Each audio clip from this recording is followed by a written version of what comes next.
अगर बीजेपी की एंट्री हो गई तो पूरा देश निराश होगा। जो बंगाल में अलग सांस्कृतिक पृष्ठभूमि है उनका त्याग, उनका बलिदान अलग ढंग का, सुभाष चंद्र बोस लगा के रविंद्रनाथ टैगोर तक के, उस राज्य में अगर बीजेपी घुसती है, और जो देखा आपने किस रूप में घुसी है, घुसी नहीं है, इलेक्शन कमीशन ने घुसाई है जबरदस्त। 2.5 लाख लोग लगा दिए वहां पर। 3 लाख लोग तो पूरे देश में लगता है चुनाव होते तब, और एक राज्य में 2.5 लाख लोग ठूस दिए। नई पॉलिसी बनाई है कि हर जिले के अंदर पहले भेजेंगे पर्यवेक्षक इंडिपेंडेंट, और ये कहा गया कोई एक्सेप्ट नहीं करे, वो खुद असेसमेंट करके नाम लेके आए, 5 नाम, उनमें से सिलेक्शन करेंगे। तो उसमें पूरे मुल्क में सिलेक्शन हो रहे, अधिकांश जगह हो भी गए। उसके साथ में प्रशिक्षण शिविर लग रहे 10 दिन का। अब 10 दिन में उनको सेक्रेटरी वाले भी आते हैं, और मैंने सुना सब तरह से उनको ऐसी ग्रूमिंग की जा रही है जिससे कि आने वाले वक्त में वो अपने जिले में सबको साथ लेके चल सके। जब ये कह दिया गया कि अगर मान लीजिए इन्होंने अच्छे काम किए तो हम इनको सीईसी जो होती है टिकट डिस्ट्रीब्यूशन कमेटी, उसमें इनको चांस देने बैठने का, बोलने का कि आपका असेसमेंट क्या है जिले के अंदर, विधायक के लिए या एमपी के लिए। तो बहुत बड़ा निर्णय है।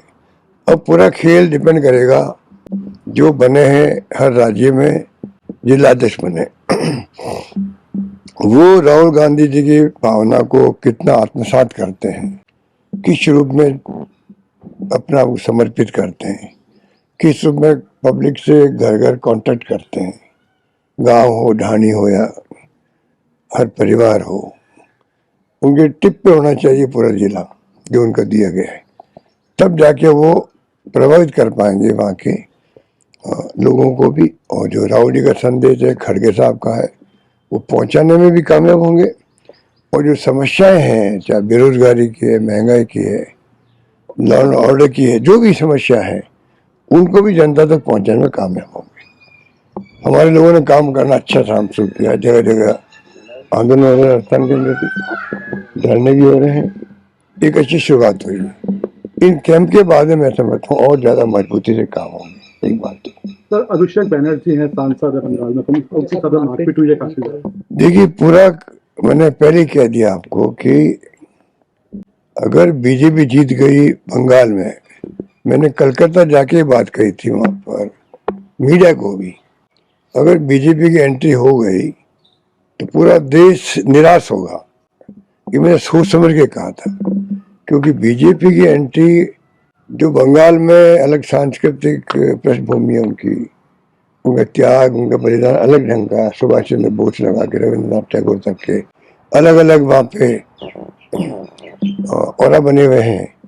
उस राज्य में अगर बीजेपी घुसती है, और जो देखा आपने किस रूप में घुसी है, घुसी नहीं है, इलेक्शन कमीशन ने घुसाई है जबरदस्त। 2.5 लाख लोग लगा दिए वहां पर। अरे मैंने सुना 3 लाख लोग तो पूरे देश में लगता है चुनाव होते तब, और एक राज्य में 2.5 लाख लोग ठूस दिए। यूपी के आईपीएस ऑफिसर गए, हम देखा गलियों मोहल्लों में जाके धमका रहे हैं लोगों को। उनका काम ही नहीं आईपीएस का, वो खाली ऑब्जर्व करते हैं वहां पर, चाहे वो आईएएस हो चाहे आईपीएस हो। और वहां पर स्थिति बन गई। तो चुनाव जिस प्रकार एफआईआर किया, 27 लाख वोट, में बार बार कहता हूँ चुनाव पोस्टपोन होने चाहिए थे। और मैं नहीं कहता हूँ, मैं देखता हूँ अच्छे अच्छे पत्रकार आपके जो इंटेलेक्चुअल हैं, ये बोलते हैं सोशल मीडिया, वो खुद कहते हैं 27 लाख लोगों को वोट कैसे आप वंचित कर सकते हो। उनका फैसला नहीं होता तब तक 3 महीने, 4 महीने, 6 महीने पोस्टपोन करते चुनाव।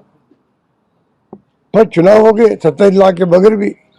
और सुप्रीम कोर्ट की तरफ से कमेंट भी आ गया, उनको कोई वकील लोग समझा नहीं पाए होंगे कि इस बार नहीं तो अगली बार वोट दे देंगे। ऐसा कभी होता है क्या? जो आदमी का वोट देने का अधिकार है, वो एक वोट भी वंचित नहीं रहना चाहिए। तो आज जो बनर्जी के साथ में घटना आप कह रहे हो, ये तो घटना क्योंकि वो नेता है वहाँ टीएमसी के, ये प्रकाश में आ गई है। वहाँ जब से चुनाव टीएमसी हारी है, तब से वहाँ गुंडागिर्दी, जो ये अपना आपको आरएसएस बीजेपी कहते हैं, हम तो चाल चरित्र चेहरे वाले लोग हैं, ये पूरी तरह एक्सपोज है। वहाँ पर गली गली में गुंडागिर्दी हो रही है, उनके ऑफिसर्स में हमले हो रहे हैं, ऑफिस खाली करवाए जा रहे हैं। क्या नहीं हो रहा है बंगाल के अंदर और पूरा देश देख रहा है। तो ये और इलेक्शन कमीशन भी चुप है। पुलिस सरकार बदलते ही खुद बदल जाती है, अपन जानते हैं। उनकी मजबूरी होती है कि उनको तो जो मुख्यमंत्री उनकी बात माननी पड़ती है। ऐसे हालात में देश चल रहा है।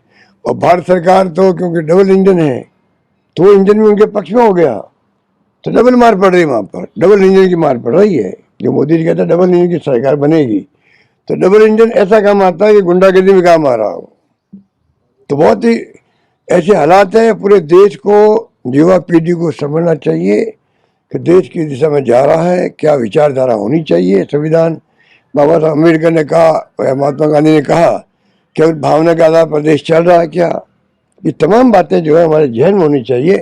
और अगर युवा पीढ़ी भी आगे नहीं आएगी तो फिर कौन आएगा। उनको विचारधारा की राजनीति में उतरना चाहिए। जो छात्र है या युवा है, उनको राजनीति में प्रवेश करने का वक्त आ गया है। ये ऐसे हालात है देश के अंदर। मैं अपने अनुभव से कह सकता हूँ, आज जमाना जो है, हमारी युवा पीढ़ी और छात्र राजनीति करने वाले लोग, सबको विचारधारा के आधार पर चिंतन मनन करना चाहिए। वो किस पार्टी में जाए उनके ऊपर है, पर कम से कम विचारधारा क्या है देश की, क्या होनी चाहिए, उस पर उनका एक अपना विचार होना चाहिए। सर, हनुमान बेनीवाल ने मुख्यमंत्री को मूर्खों का राजा कहा है सर। देखिए, मैंने देखा नहीं, सुना नहीं, पर मैं कमेंट्स कल देख रहा था बीजेपी वालों के। तो ये तो बीजेपी वाले हनुमान बेनीवाल जी ये क्या आपस में प्यार मोहब्बत भी करते हैं। कई बार नाइतवा की हो जाती है। तो आजकल का आकर वापस निपट भी सकते हैं। कोई, मैं क्या कमेंट करूँ इस पर।